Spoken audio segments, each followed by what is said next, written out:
All right, we are live for a little RTD Q&A, and I'm excited to have returning guest, Mr. Max Porterfield. And so, Max, you were on, I think, as I mentioned, about 8 or 9 months ago, and a lot's happened since then. You guys have done a lot of great things at Calinex Minds. And so, outside of the current world situation, I was excited to be able to catch you on such short notice and to have you join us and to just shake things up a little bit and have you live and hopefully get some viewer questions or whatnot. So, Max Porterfield, how are you doing, my friend? I'm doing great. It's beautiful weather here in Vancouver, so I'm really enjoying it and really excited about everything that's going on, both with the company and the world overall in general. Yeah, that's good. That's good. So let's dive into it. So as always, for those that are tuning in, as always, the goal is to bring you the best and the greatest. And so Max is definitely going to drop a lot of truth bombs on us, as well as share with us some exciting opportunities with Calinex Minds and some discoveries. And so I'm excited to get into that. And so apart from all those things, I remember last time we spoke, I'll actually pull up here on the screen. You were just referring to the fact that, when things started to shake, that the mining equities will start performing very well. And it looks like, you guys have done quite well since that time frame. And so before we get to that point, we've been facing a lot of things. I want to get your thoughts on just some of the surprises that we all been caught with as far as the lockdowns and things like that. Give me a little bit of your thoughts as to, where we're at now and where things are heading, because gold and silver is being set up very nicely, but it's due to the things that's happening in the economy and whatnot. So give me your thoughts on that, if you don't mind. Well, in terms of, I think where we're all headed overall, I think is a much better place. I think obviously the pandemic and everything that's come with the reaction to the pandemic more so has obviously been changed a lot of people's lives in a lot of ways. And I think the only way you can really take a time out and stop and think and address, where your lives, where you're at is through a pandemic. So I think there's a lot of positive things that will come outside of the pandemic, outside of the immediate pain that's kind of been inherent in all of that. So I do think it's a good thing longer term. Obviously, the response to the pandemic, I don't think that would respond personally the same way that everyone's responded to it. But the government stimulus is obviously going to be very good for the base and precious metal space. More importantly, the precious metal space is much stronger due to that. So it's a really exciting time. I mean, the breakout that you see in gold and silver is obviously going to be due to the response in money supply and the amount of fear that's out there right now as well. But again, you just can't print that much debt and not expect precious metals to sit there and underperform. Yeah, I do agree. And so one of the biggest concerns that I've had is just the whole idea of a lockdown. I could have never imagined seeing any type of event that would lead to governments around the world shutting things down, and now they're trying to reopen here. So you up in the Vancouver area, so I'm not sure, how the response was there. But here in the U.S., of course, is one of those things where we got states that are divided and everybody talking about a second shutting down and cases and stuff like that. So did Vancouver, your region, did they respond the same way by shutting everything down? And are you guys fully reopened, or what's the avenue like in your neck of the woods? In terms of the Vancouver proper, everything was really quick to shut down. We were very in close proximity to Richmond, Canada, which is more or less a suburb of Vancouver in a lot of ways. And it's got a very large Chinese Canadian population. And so, obviously there's closeness to the situation, and obviously the news travels fastest in that form. They were actually the fastest to respond. And in terms of our offices closing, we closed our office in mid-March, so much sooner than I think the response in the United States. And the caseload's been managed well. But I mean, I have a different opinion on all that. You look at what happened in Sweden. That everyone wanted to bag Sweden when they had a short spike in cases. The cases have come down, and there are different ways to look at it. I also look at the history. In the last kind of COVID pandemic that occurred was in the 1970s. In 1976, there was the original swine flu pandemic that occurred, and believe it or not, during that time, the politicians were focused on trying to get 70 million Americans vaccinated by the fall, and it really was a kind of a black eye for the health officials, coming out of that, because they were criticized for that. But you've got to look, and the reality is that these health officials don't deal with pandemics on a recurrent basis, maybe more so recently with the past few occurrences when swine 09, for example, in 2009, when the swine flu came about in these different issues. But historically, these aren't events that occur very frequently, so they're not very apt to respond to them.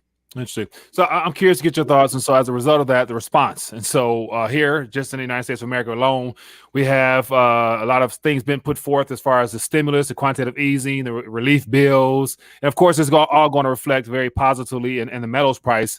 But yet at some point, there has to come a point where, it's stimulating is just going to be problematic in general for our currency.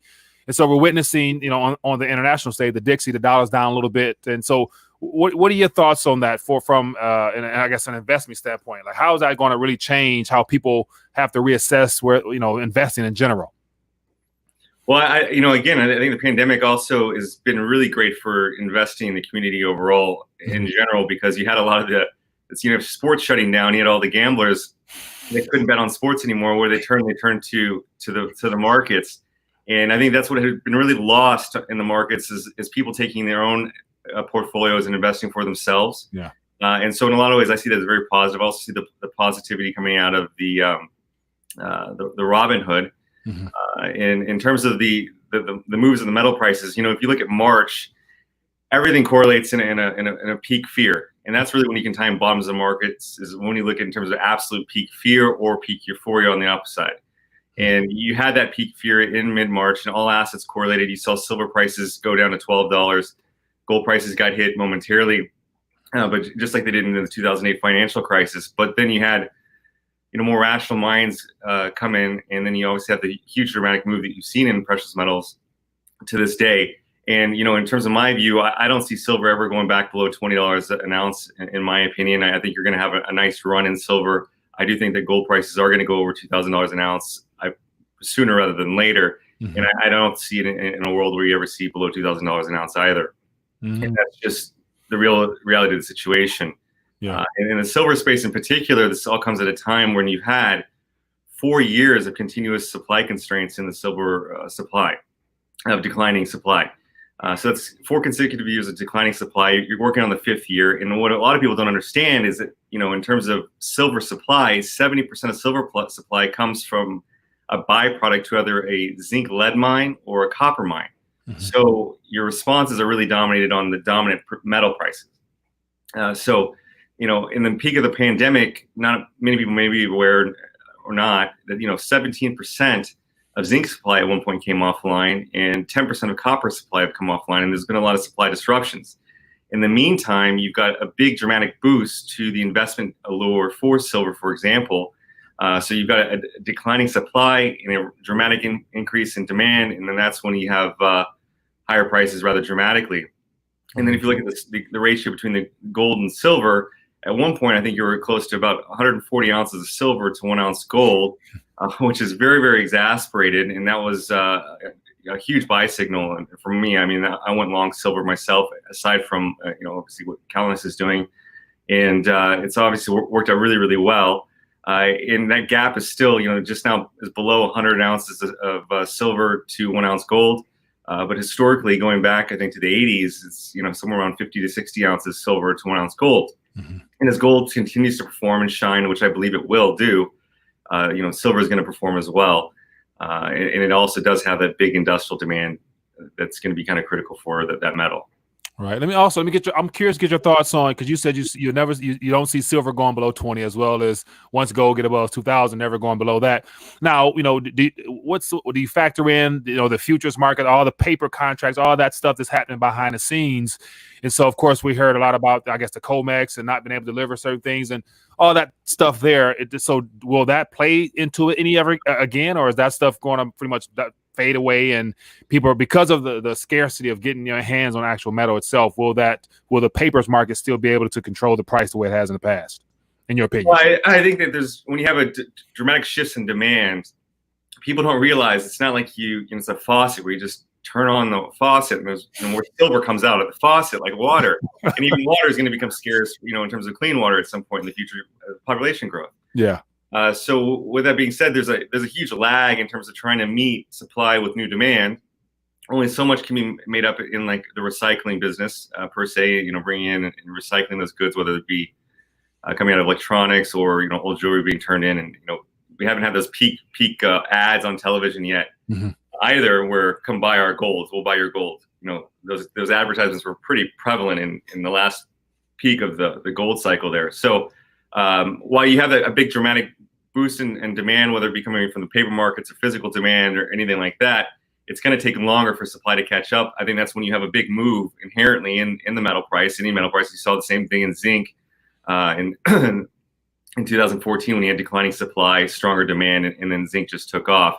So you'll have that big move, and you know where that ends in the shorter term, I don't know, but I definitely think that the technical breaking of past $18 an ounce silver, and then 20 is going to be here to stay. Now, I would also assume that given the current demand for actual physical possession of metals now, it would probably be safe to say that if there was another market correction or similar event to what happened in March, there will not be much of a sell-off in the metals sector. Would you say that? There'll be people probably. If you have like I don't think you're going to have the peak fear. If you're talking like a second wave of pandemic, which was caused that, I don't think you have the same peak fear. And when you don't have that same peak fear, I don't think you have the same where all assets correlate. So I would say, whenever it has a panic, could it shake out and you have a short-term pullback in silver and gold like you did? Yeah, I mean, that's within the realm of possibility, but I don't find that likely because I think that, the fear has been taken out of it.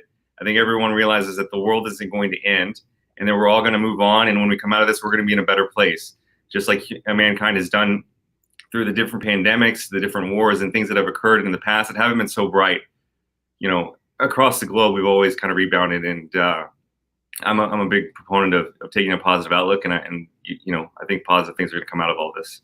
Understandable. So I'm curious. So as we're streaming live, so I want to make sure I reintroduce you for those that might have just jumped on. So I have Max Porterfield, the president, CEO of Calinex Minds, joining us here. So he's a returning guest. And so over the last 8 or 9 months, a lot of things have happened with for your company and whatnot. So definitely want to dive into that. So we can actually, get into that. And as always, if you guys have any questions, just highlight at Rethinking the Dollar and it'll stand out. And I'll definitely make sure to throw it out there to you. So amongst, asking any questions, if anything pops up, Max, I'll definitely put it out there for you. But let's get into Calinex Minds. And so let me actually pull this up here because what caught my attention was over the last over the last couple of months since we've last spoken, there's been a lot of activity in the share price here. And so when we last spoke, it was around a little bit under $1. As of now, it's trading above $3 a share. So there's been a lot of good news there. So I want to make sure I bring the opportunity to the audience. So give us a little bit of a rundown on what's transpired since we've last spoken. Yeah, so last time we were catching up, we had 2 active drilling campaigns going on in our portfolio. Again, we've got a portfolio of assets in established Canadian mining districts across Canada. We were drilling in the Flin Flon camp of Manitoba, and that's an area that's in deep need of a discovery. The flagship mine there is closing down in 2.5 years. We were taking a new approach at our Pine Bay property. We had intersected some very interesting geology and had always been looking for a certain kind of target in the area, which we identified. So we're actually following up right now. That's something that we announced last week. We're following up to those target areas that actually are on a known mine horizon. And we did intercept some base metals and some precious metals that were traced but elevated in the holes that we drilled at Pine Bay recently. And now we're drilling these big conductors that are off hole, which can be indicative of more mineralization that we intersected in hole. So again, that's going to be very exciting. Those drills are turning right now. And then in New Brunswick, which is very, very exciting, is the silver discoveries that we've announced and recently announced follow-up to. So at our Nash Creek project, again, this is a project that historically has been kind of associated as being a zinc-lead deposit. Nash Creek is a near-surface flat-lying deposit in close proximity to quite a bit of infrastructure, which is what's unique about it. With that being said, there was an 18-kilometer fault at Nash Creek that had never been drill tested, and we had done an IP survey after utilizing IP to really grow the resource at Nash Creek from 9 million tons to 19 million tons in a very short period of time. And when we did that, that's when we discovered silver. In fact, so we made 2 silver discoveries along this 18-kilometer fault. One of them is over 9 kilometers to the south of the known Nash Creek deposits, and then the second hole is 6.8 kilometers to the north of that. And so there's been no drilling between that. And what makes it unique, as I mentioned before, 70% of the world's silver supply comes as a byproduct to another metal dominant, like a zinc lead mine, like the Nash Creek deposit would be. But the two drill holes that we hit were over 90% in silver. And they did have a little bit of zinc lead there. But the silver grades were there, and they were very close to surface, which means they'd be potentially amenable to open pit mineralization, open pit mining methods, which is much lower cost. So we're gonna have to do follow up on that. Obviously, discovering silver and the grades that we discovered, where they were discovered, in close proximity to a zinc lead asset that shows positive economics at today's depressed lead zinc prices, is very, very exciting, and has got a lot of potential and opportunity for the company. And so what we're doing is immediate follow up right now is we're doing a very big soil campaign to cover a bulk of that 18-kilometer fault that has never been drill tested, with the exception of these holes that I mentioned. And we're going to be looking for elevated metals, specifically, obviously, silver, and then utilizing that as a tool to aid us in follow-up drilling when we go back to follow up to those two discovery holes that we had that are very widely spaced. And that'll help us look for higher grades and more mineralization along that fault. And so it's very, very exciting to that end. And also something we've been working on in the pipeline that we're going to be announcing hopefully in the very near future is going to be an updated resource on our Point Leamington deposit in the Buckens camp of Newfoundland. Again, that's a historic resource. It's a gold, copper, zinc deposit that we believe would be amenable to open pit operations at some point in the future. And then, obviously a big tipping point and critical thing for that is obviously elevated gold prices. And that goes to really when you have a dramatic move in a metal price that are, is fundamentally going to be that longer term. A lot of assets that are out there can suddenly become in the money, so to speak, like an option call. And because you have the metal content, obviously the value of the metal content that is already established in a resource is there. So what we're doing again is we identified some opportunities actually with how the historic resource was modeled that are being addressed. And we're going to be outlining some drill targets on a regional basis, just like we did at Nash Creek on a regional basis. We have the same opportunity and plan for Point Leamington that sits in the Buckens camp of Newfoundland. So really, we're very active across the portfolio. And really pleased to see that playing out and being indicative in terms of our equity valuation, because they kind of threw the baby out with the bathwater in a lot of ways when the Trump the trade war started, and zinc prices went from $1.60 down to $1 within about 3-month period of time. So they've stabilized there, and we've kept busy, kept working. And we're vectoring in on obviously discoveries across the portfolio and advancing our assets at really an exciting time. Okay, so I have a couple questions here that look like they're popping up. So Brando says, asks about what effect has this current, I guess, pandemic type of thing had on mining in general, has on mining, if any at all, for you guys or in general? Well, in terms of for us, we've been really greatly benefited by being in Canada. Again, being in a tier 1 jurisdiction is always very, very important. In terms of the provinces that we operate in, there was no stoppage in terms of our ability to do business. They actually in Manitoba, for example, they had deemed exploration and mining an essential industry, like many provinces. So we were actually able to drill some of our last holes at Pine Bay in our more recent campaign. Actually, we call it a hole around April 20th, after they had deemed it an essential industry. So we've not been stopped to that end. There has been supply constraints, and that's something I mentioned to you before, on some of these operations on areas that have been hit by the pandemic, which has led to the supply disruptions that I mentioned earlier that have impacted different metal prices in the shorter term. But longer term, I think it's going to be a big boom. I mean, in terms of interest in mining has really turned around to levels that you really haven't seen. I was actually talking to a friend of mine that runs a drill contracting company here in Canada, and he said all his clients are drilling, and he hasn't seen anything like this since 2005. And 2005 was really when the bull market for the metal space was full on with the global growth theme, the emergence of China as a strong economy and what have you. And you're really going to see that play out. And I think on bigger picture in terms of future demand, what's going to happen is there's going to be big spending on infrastructure and through stimulus. This is something that has occurred before during troubling times.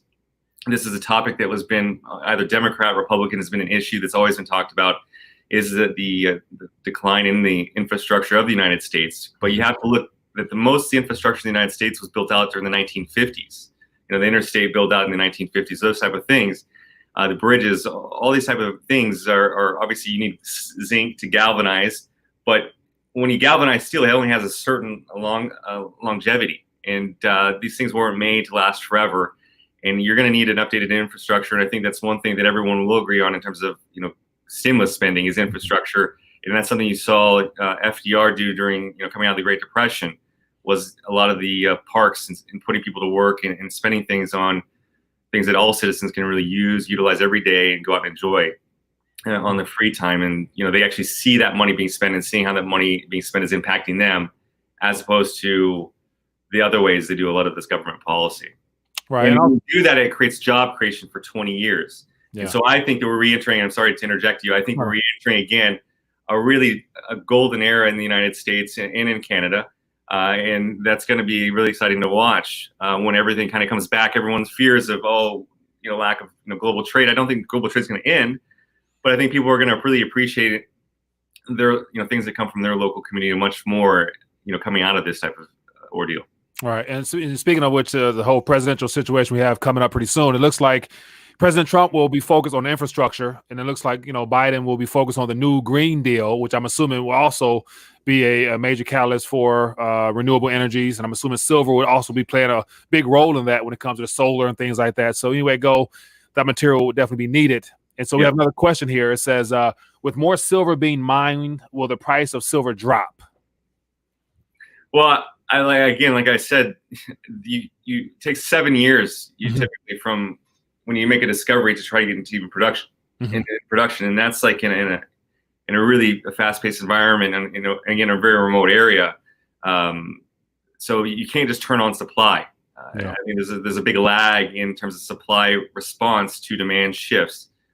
So potentially yes, and in terms of where I see silver moving in the very near future is much higher, but longer term everything's going to revert to its mean, and you will have a pullback in prices after you hit a peak euphoria. But I think you're really early into a move like that.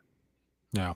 Okay. So another question I see, looks like two people asked about so concerns. And so because over the last couple of months, especially, a lot of the guests have been inquiring about different mining opportunities out there, and also news about certain jurisdictions, certain countries nationalizing mines or whatnot. And so based upon your experience or whatnot, is that ever a concern or anything of that nature about nationalization of mines up in a Canadian region or at all? No, and that's really, I think, what makes being in Canada so great, and it's a great opportunities. You have rule of law, and I mean, is there an issue where you potentially raise taxes? I think you have that type of issue anywhere, quite frankly, because how are they going to get out of the situation we're in? But outside of that, I don't think you need, in terms of national ownership of mines, is a concern in Canada. I do think that is a concern in other jurisdictions, which is something I don't have to worry about, so I don't really think about too much. But it is very talked about. Actually, I was just at lunch with a friend that's also in the mining business, and they deal with a lot of different mining issuers as well. And she said that was one of the key things, is that assets in North America thought we'd be trading at a premium based upon all this. So it's, obviously I'm pleased with where we're located, but I do think you're going to see that in different countries that don't have that rule of law and that established mining record. Understandable. So as always, I have Max Porterfield with us, and so the goal is to be able to provide you guys opportunities to ask questions yourself. So feel free to continue to ask questions. And so looking ahead, and so you've listed a couple of good opportunities that's in the works now.